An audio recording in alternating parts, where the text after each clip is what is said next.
Dear students, how are you all? Welcome back to our channel Learn and Grow Better. So let's start the new topic, that is mensuration of class 8. So let's get started. So the next question is, find the area of a rhombus whose side is 5 centimeter and whose altitude is 4.8 centimeter. If one of its diagonal is 8 centimeter long, find the length of the other diagonal. तो सबसे पहले diagram बनाते हैं. जो जो हमने पढ़ा उसे हमें एग्जीक्यूट करना है डायग्राम बनाने के लिए. उसके बाद तो क्वेश्चन आपको अपने आप ही क्लियर हो जाएगा. Here you go. This is a figure of answer 6. तो कैसे सॉल्व करना है इस आंसर 6 को, यहाँ ध्यान देना है. तो क्या बोला था क्वेश्चन में हमें, find the area of the rhombus. तो आपको एरिया ऑफ रोम्बस निकालना है. अब आपको क्या पता है रोम्बस का फॉर्मूला क्या होता है, आपको ऑलरेडी पता है, half D1 diagonal 1 into diagonal 2. ये होता है हमारा एरिया ऑफ रोम्बस का फॉर्मूला. पर अगर हम देखें कि क्या क्या इन्फॉर्मेशन दी हुई है, यहाँ पर हमें रोम्बस की साइड दी हुई है जो कि 5 सेंटीमीटर है. फिर एक ऑल्टीट्यूड दिया हुआ है, जो ऑल्टीट्यूड होता है वो परपेंडिकुलर लेंथ होती है जो कि कितनी दी है, 4.8 सेंटीमीटर. और अगर हम बात करें डायगोनल की, तो जो D1 है डायगोनल 1 जो कि हमारा क्या है, AC, क्योंकि मैंने यहाँ लेबलिंग कर दी है. तो AC जो है वो हमें दिया हुआ है क्वेश्चन में 8 सेंटीमीटर. ठीक है. अब ये सारी इन्फॉर्मेशन हमें दी हुई है, बट आप खुद सोचो, हाफ D1 इंटू D2 हमारा एरिया ऑफ रोम्बस का फॉर्मूला होता है, पर यहाँ पर तो D2 दिया ही नहीं है. हमें तो यहाँ ऑल्टीट्यूड दी है और साइड दी है. तो कहीं ना कहीं ऑल्टीट्यूड और साइड से कोई ना कोई रिलेशन तो हमें निकालना पड़ेगा ताकि हमारा डायगोनल 2 आ जाए और फिर हम इजिली एरिया ऑफ रोम्बस निकाल सकते हैं. तो एक चीज आपको ध्यान रखना है इसमें, अगर हम जब सॉल्व करेंगे तो मेन हमारा है जो हमारा रोम्बस होता है. Rhombus is also a parallelogram.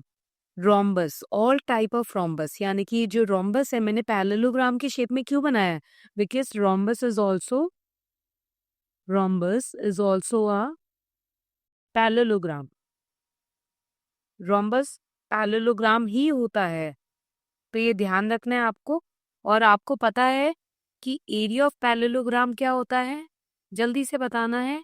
Area of parallelogram होता है base into height. Base into height, यानी कि बेस कितना है 5 और हाइट कितनी है 4.8. तो वैल्यूज को पुट करना है 5 इंटू 4.8. आंसर कितना आ जाएगा, यहाँ पर हम ऐसे कर सकते हैं, पॉइंट हटाकर 10 कर देंगे. 5 को 48 से मल्टीप्लाई कर या सीधा कैंसिल कर देते हैं. 5 1 5 2 10, 2 1 2 2 4, 2 4 8, 24 सेंटीमीटर स्क्वायर. ये आ गया हमारा area of parallelogram.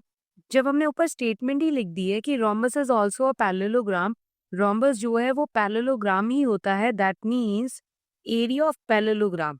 Area of parallelogram हमारा किसके इक्वल होगा, एरिया ऑफ रोम्बस के इक्वल होगा. एरिया ऑफ रोम्बस के इक्वल होगा. तो दैट मीन्स हमारा एरिया ऑफ रोम्बस कितना आ जाएगा, so area of rhombus is equals to 24 centimetre square. Done. अब यहाँ पर जरा एक क्वेश्चन में हमें एक और बात कही थी, तो जरा क्वेश्चन को दोबारा रीड करते हैं. हमें एरिया ऑफ रोम्बस तो निकालना ही निकालना था, क्या कुछ और निकालना था, एक बार और रीड करते हैं. तो क्वेश्चन में बोला है find the length of the other diagonal. Area भी निकालना है हमें और अदर डायगोनल की लेंथ भी निकालनी है. तो एरिया तो हमने निकाल लिया, कितना आया 24 सेंटीमीटर स्क्वायर. अब हम डायगोनल कैसे निकालेंगे वो देखो. अब हम डायरेक्ट फॉर्मूला लगाते हैं, half D1 into D2 is equals to 24. Clear. Rhombus का एरिया हमने लगाया हाफ. D1 कितना दिया है, D1 हमें दिया है 8, D2 हमें दिया ही नहीं है, as it is 24 area of rhombus है. थोड़ा सॉल्व करते हैं, 2 4 4 into D2 is equals to 24. तो डायगोनल 2 की वैल्यू आएगी 24 अपॉन 4. तो इसे थोड़ा सॉल्व करते हैं, 2 2 4, 2 1 2 2 2 1 2 6. तो डायगोनल 2 कितना आ जाएगा, 6 सेंटीमीटर. तो इस क्वेश्चन में हमें क्या करना था, इस क्वेश्चन में मेन कॉन्सेप्ट यही है कि आपको एरिया ऑफ रोम्बस निकालना था और डायगोनल 2 की वैल्यू निकालनी थी। बट जो एक्चुअल एरिया ऑफ रोम्बस होता है उसका फॉर्मूला हमारा होता है हाफ d1 इंटू d2, जिसे हम यूज़ नहीं कर पा रहे थे क्योंकि हमें d2 भी नहीं दिया था। तो हमने एक कॉन्सेप्ट देखा कि सारे रोम्बस जो हैं वो पैरेललोग्राम होते हैं, जिससे हमने पैरेललोग्राम का पहले एरिया निकाला और फिर एरिया ऑफ पैरेललोग्राम को एरिया ऑफ रोम्बस की इक्वल कर दिया। देन हमारा एरिया ऑफ रोम्बस की वैल्यू आ गई। After that area of rhombus की वैल्यू को यूज कर हमने डायगोनल 2 निकाला।